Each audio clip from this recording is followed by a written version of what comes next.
and the rescue of helicopters which are flying are facing the same thing. There are hills in the area and the safety height is at least 3,000-4,000 feet. This aircraft was flying hardly 1,000 feet, and if you want to search that area, you also have to go down below the safety height. So you cannot carry out a search unless you have clear weather. This is an imperative. Right. Yeah. So for a person who is actually watching and does not understand how these rescue operations take place, if you can explain to us how these aircrafts will pick up any kind of signals over that 5-kilometer radius that they are actually searching. There are lots of fighter jets which have also been deployed. How exactly are they expected to spot anything? See, firstly, technically, it cannot be detected unless there is compatibility between the aircraft which has crashed and the search aircraft. There is a transmitter and a responder which should be compatible. I don't think this exists at present. Secondly, for the search, as I am saying again, you have to be able to fly in the area safely, which means you have to have full visibility conditions because of the terrain and because of the hills in the area and because you are operating below the safety height. Now, if you start hovering around in bad weather, you will be doing the same thing that this helicopter has done. And this is the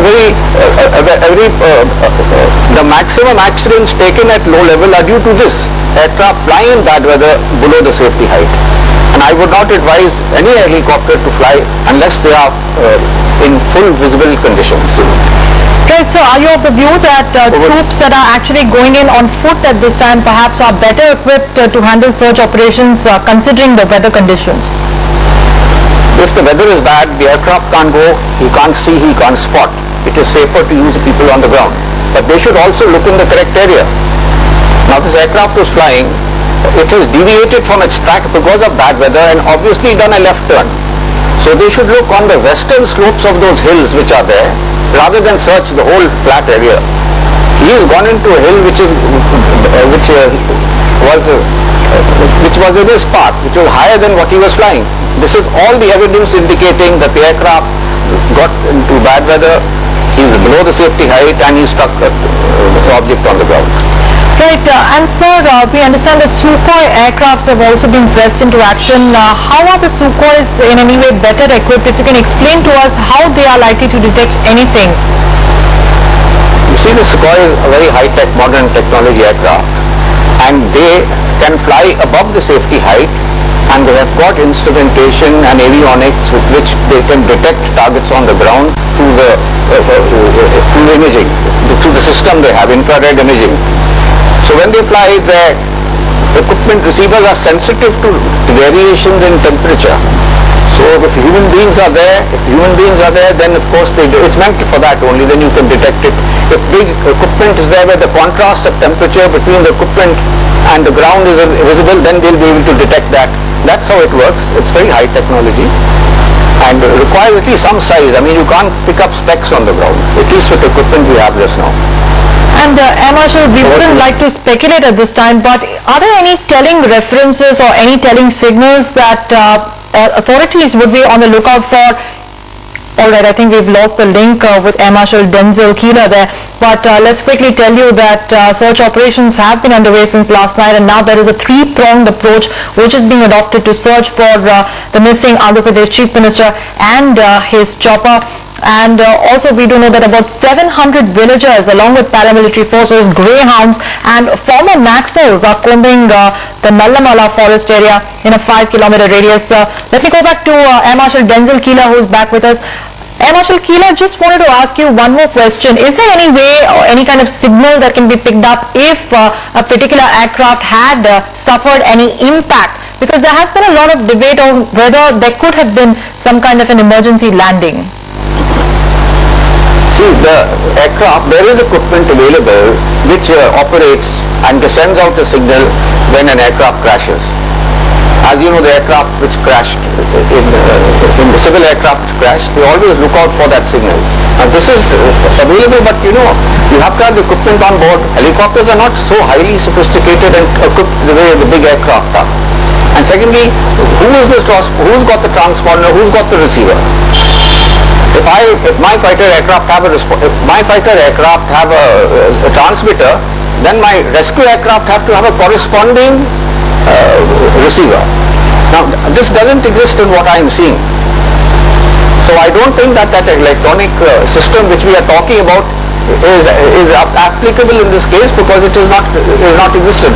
But second point, yes, if the aircraft crashes, it may even damage this system when it's there and it does not respond. They are saying they've got an electronic transmitter on board, but we don't know whether it is serviceable or not. And also what you are saying is right, if it crashes, it may go unserviceable. All right, Air Marshal Kila, thanks very much for joining us with your insights on these developments. Meanwhile, let me also move on now and tell our viewers that Times Now has accessed YSR Reddy's comment that he made before leaving Hyderabad. Reddy had said that he was travelling to check on the functioning of local administrations in the state.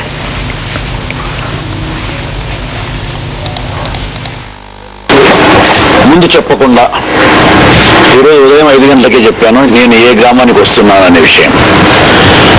ముందు చెప్పకుండా ఇవాళ 5 గంటలకు ఆ నేను బలానా గ్రామానికి వస్తున్నానని చెప్తే security arrangements కోసం అన్నట్టుగా తప్పకుండా 3-4 గంటల ముందు చెప్పాలి కాబట్టి అంత అడ్వాన్స్ నోటీస్ ఇచ్చాను. ఆయా గ్రామాలకు పోయినప్పుడు ఆయా గ్రామంలో ఉన్న సమస్యలు ఏమిటి అనేది ప్రజలతో నేరుగా ఇంటరాక్షన్. ఎందుకంటే ముందు ఎక్కడికైనా నేను వస్తున్నానని చెప్తే ముందే దాన్ని అదేదైనా కొంత తప్పులు ఇప్పుడు ఉన్నా కూడా రెక్టిఫై చేసుకోవచ్చు. అంటే చెప్పడానికి అవకాశం ఇవ్వకుండా కొన్ని కూడా డెలివరీ మెకానిజమ్స్ అన్ని సక్రమంగా పనిచేస్తున్నాయా లేదా నేరుగా నేను చూసుకోవడానికి ఈ కార్యక్రమాన్ని పనిచేస్తున్నాను. ఇది అంటే రిప్రజెంటేటివ్ శాంపుల్ అన్నమాట. It's not as if that నేను రాష్ట్రంలోని 20,000 గ్రామాలకు నేను పోలేను కదా. కానీ ప్రతి నెలకు ఒక 2 రోజులు కానీ 3 రోజులు కానీ ఈ విధంగా కనీసం ఒక 3-4 గ్రామాలకైనా పోగలిగితే ఒక్కొక్క రోజులో జనరల్గా సమస్యలు ఎలా ఉన్నాయో ఆ ప్రాంతాల్లో అనేది అర్థమవుతుంది. All right, let me go across to Dhanya, Durga and Nikunj who join us for all the latest on the story. But let me go across to Nikunj Garg first, who joins us from Delhi. Nikunj, the concern level has been mounting steadily, nearly 24 hours now since the Chief Minister has been missing. I understand that a lot of senior politicians are making their way to Hyderabad. Well, yes, Rukmini, the fact of the matter is that, as you say, the 24 hours is, in the first 24 hours, extremely critical in any relief, search and rescue mission. In this case also, they have been of extreme importance. The Home Minister late yesterday evening himself said that, time is of critical essence. The fact is that top officials in the Ministry of Home have told me just now that, till about today afternoon, which is around the first quarter of the day, that around 12 noon, they are trying to push in as much men and material as possible in that particular forest area.